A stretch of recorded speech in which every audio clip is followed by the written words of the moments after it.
Salve, salve, galera da torcida tricolor, mais um vídeo para falar de São Paulo. Muitas notícias e informações rolando aí, vem pulando na internet. Depois da vitória do São Paulo contra o Atlético Goianiense, o São Paulo que fez uma uma média partida ali no Morumbi, mas teve ali um bom resultado, ganhando o jogo por 2-1 contra o Atlético Goianiense e sobe na tabela para a 12ª colocação com 25 pontos.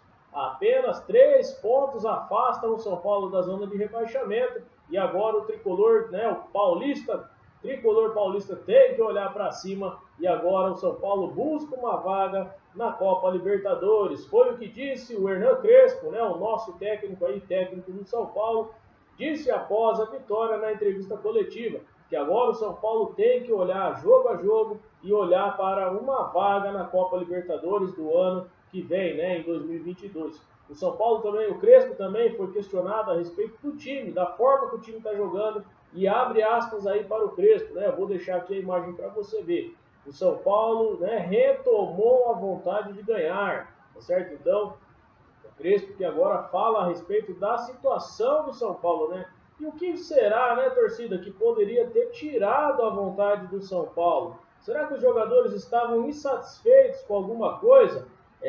Foi uma declaração aí, até que um pouquinho amarga, Mas o Cicinho deu uma entrevista lá no Beija, na Arena SBT, falando a respeito de uma situação que pode ser que tenha ali afetado um pouco o elenco do São Paulo, a respeito, de um cara aí que você sabe o nome dele, aí que saiu do São Paulo recentemente, Saiu pelas portas do fundo com o pé de chuteira, marcada lá no toba. Então esse cara aí, a situação aí que foi gerada no vestiário do São Paulo foi uma informação que o Cicinho trouxe, eu vou deixar ela para você aqui. Acompanha aí.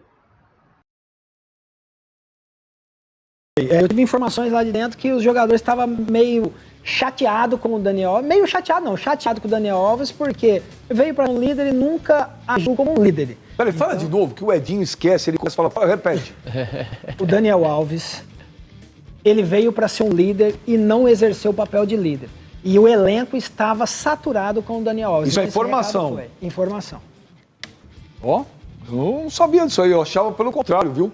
Pra te falar a real, sim, eu achava que, a galera pegava um pau pra ele, o Daniel Alves. No início, sim, mas o comportamento dele, tudo que ele fez, essa questão de declarações do São Paulo, se colocando acima do São Paulo, deixou os jogadores, assim, chateados. Por quê? Queira ou não, ele, como líder, ele tinha que, chamar a responsabilidade. O Daniel Alves, não. Com as declarações dele, ele trouxe responsabilidade e cobrança pra cima do grupo. E isso afetou muitos jogadores. Os jogadores começaram a ser contestados, tudo isso, vivendo muita pressão. Então, tudo por culpa dele. Assim é o que se diz lá, mas não fala a fonte. Não. E não sou fifi. A fonte não precisa. Rapaziada, a situação é essa, O que será que pode ter acontecido com o elenco do São Paulo nesses últimos jogos? Lembrando aí que enquanto o São Paulo estava com o Igor Vinícius na lateral direita, lá no Paulista, certos jogadores aí estavam machucados, não estavam em campo, depois não estavam no São Paulo, estavam viajando lá para o Japão, O São Paulo estava jogando bem, o São Paulo fez um jogo aí muito bom contra o Racing fora de casa, contra o Internacional, São Paulo estava bem, E aí a situação volta e olha só o que acontece com o São Paulo, É eliminado contra o Palmeiras, é eliminado contra o Fortaleza, então uma laranja podre, Ela apodrece todo o resto das laranjas, galera? Então fica aí, uma situação do São Paulo. Vamos ver se agora o São Paulo volta a jogar bem e melhora na tabela, porque só restou o brasileiro, Então agora o São Paulo que tem que retomar o caminho das vitórias aí. Foi o que o Luan disse, a respeito do São Paulo, galera? O São Paulo tem que jogar jogo a jogo e ele deu digamos que uma indireta aí, bem no queixo de certos jogadores que se acham aí, Ele deu uma indireta dizendo o seguinte, abre aspas aí para Luan, tá certo? O São Paulo é maior do que qualquer jogador, Não importa quem joga, o que importa é o São Paulo, certo? Então Luan, que foi questionado na entrevista coletiva após a vitória, a respeito do Gabriel Neves, que chegou para disputar a mesma posição que ele, né? E esses jornalistas perguntam cada asneira, cada porcaria de pergunta, rapaziada. Fica aí, tem que trocar esses caras, né? De vez de perguntar do jogo, de perguntar, os caras ficam criando polêmica, tentando achar coisa aí, né, no São Paulo, tentando plantar notícia. Pô, precisa melhorar as perguntas desses jogadores, desses jornalistas aí, né? E o Luan foi questionado, mas respondeu à altura também, né? Nenhum jogador é maior que o São Paulo. Fica a dica, né?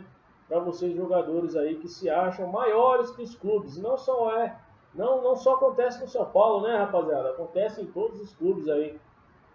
A outra informação, a outra notícia, foi aí veiculada lá no terceiro tempo da Band, né? Outro jornalista aí, né? Muito papudo aí, né? Só faz merchan.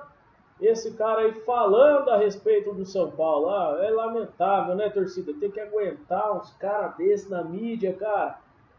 Caramba, meu. Olha, eu vou te dizer, viu? Mas eu vou colocar aqui para vocês aquilo que foi falado. O Júlio Casares deu uma resposta à altura ao senhor Milton Neves aí, né? Vamos ver aí, vamos acompanhar. Com destaque. Pois não, tá aí o Guto. Agora, ô Casares, o negócio é o seguinte, você tem que trocar o técnico. Eu fui técnico de futebol, eu sei quem é bom e quem não é, entendeu? Agora, veja bem, ele já deu o pouco que tinha de dar, ele já deu. Agora, o lugar aí do Morumbi é Rogério Ceni. Rogério Ceni tem o Morumbi como sua manjedoura, como o Pelé teve a Vila Belmiro. No gol ou como treinador? Não, como técnico e até como goleiro. Como goleiro, hoje ele joga mais, ele já vai ser técnico e goleiro. Vamos lá, Casares, troca o comando aí, rapaz. Não, Milton, não, nós somos nós temos que ter um planejamento, ter muita calma. Já imaginou? O São Paulo, nos últimos anos, trocou muito de treinador. Isso não resolve. Você tem que ter um planejamento, paciência. Veja só, meus amigos do terceiro tempo. Nós assumimos, infelizmente, uma situação financeira terrível. Em janeiro, que foi a nossa posse, eu tinha curtíssimo prazo de 70 milhões de reais de dívidas com processos na FIFA. Fomos resolvendo. Escolhemos um técnico, juntamente com Carlos Belmonte, Rui Costa, Muricy Ramalho.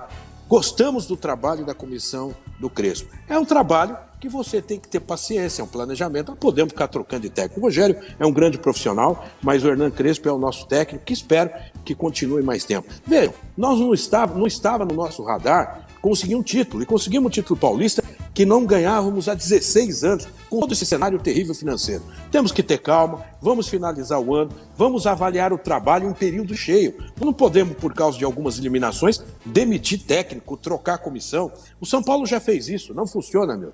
Então o Crespo tem toda a nossa arrumaria o Morumbi aí, e nós vamos evoluindo. Eu sonhei que o Rogério Ceni foi contratado pelo São Paulo e isso vai acontecer daqui 19 dias, 10 horas e 5 minutos. Anota aí, Marília Ruiz. Sonho total, hein? Que vão estar recuperados. Rapaziada, o São Paulo tem planejamento, né? Talvez não tenha dado tão certo assim, mas o Júlio Casares, meus queridos amigos torcedores são paulinos, o Júlio Casares está corrigindo toda a cagada, a burrada que o senhor Leco fez, né?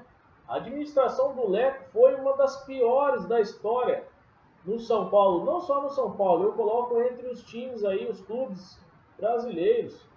Então o Júlio Casares está colhendo tudo que o Leco plantou de ruim aí. A situação financeira, os contratos fora de um absurdo aí. Os contratos que não tem cabimento nenhum. Então o São Paulo que está tentando se reconstruir nesse tempo de agonia, igual o Casares falou, porque ele achou o clube jogado às traças, né, torcida? Jogado às traças, então é tempo para recuperar. E o Crespo pegou um time, herdou um time que tem um legado do Diniz, cara. Então os jogadores, está intrínseco, está lá enfiado na cabeça desses jogadores que se a bola não vai ali no meio, não sei o que, toca para trás. Sai com o goleiro, toca no goleiro, toca para trás e não sei o que. O Diniz deixou isso no futebol do São Paulo. O sistema tático, o estilo de jogo, toda essa draga aí no jogo. E o Crespo está tentando resolver isso daí. E na administração, o Casares está tentando resolver o legado que o Leco deixou. Então, galera, isso demora, isso vai tempo. Porque tem jogador aí que não sabe jogar de outro jeito. Só sabe jogar do jeito que o Diniz passou. O cara que saiu da base e encontrou o Diniz lá como técnico. Né? Então, fica difícil aí. O Crespo vai ter muito trabalho para mudar o estilo de jogo desse São Paulo. É por isso que em alguns jogos você vê o São Paulo jogando bem, em alguns outros jogos o São Paulo retoma aquele jogo, né, maléfico do Diniz. Né, daquele planejamento de tocar para trás, de voltar, de não sei o que, é um futebol curupira, né? Então o São Paulo que hoje está tendo que se reformular, não só dentro do campo, mas também na administração, certo? Então foi o que o Crespo disse, foi o que o Luan disse na entrevista e foi também o que o Casares disse. É importante, torcida, a gente saber que o São Paulo, aí, né, tá falando a mesma língua, jogadores, comissão técnica e a administração, a diretoria. Tá? Então teve sim uma reunião após a eliminação contra o Fortaleza na Copa do Brasil, do São Paulo, que agora, né, nessa reunião foi definido um novo planejamento até o final da temporada, que é o que? Se classificar para a Libertadores, e os jogadores que não estiverem aí dando o máximo no final da temporada vão sair do São Paulo. Vai ser emprestado para outro clube e não tem essa de não aceitar, ou vai ter algum contrato rescindido ali, ou algum acordo vai ser feito, assim como já foi com o Hernandes, assim como já foi com o Batuqueiro, tá certo? Então, São Paulo que hoje tem uma administração que é pulso firme, isso dá para a gente ver, tá certo? A gente tem muita consideração em relação a algumas coisas que eles fazem de errado também, que eles deixam a desejar, né, a comissão de administração e também a comissão técnica de futebol, mas os caras têm crédito, porque pegaram o São Paulo largado, né? Pegaram o clube abandonado, tanto no campo, como também na administração, na parte financeira. É isso aí, rapaziada. Esse é o vídeo aqui de informações e a repercussão pós-jogo do São Paulo. Eu volto para falar de São Paulo e América Mineiro ainda, né? No Campeonato Brasileiro, jogo de extrema importância que o São Paulo tem para ganhar esse jogo, que é em casa, o jogo na quarta-feira aí, às 9 da noite. Falou, rapaziada, um forte abraço aí juntos pelo São Paulo. Valeu!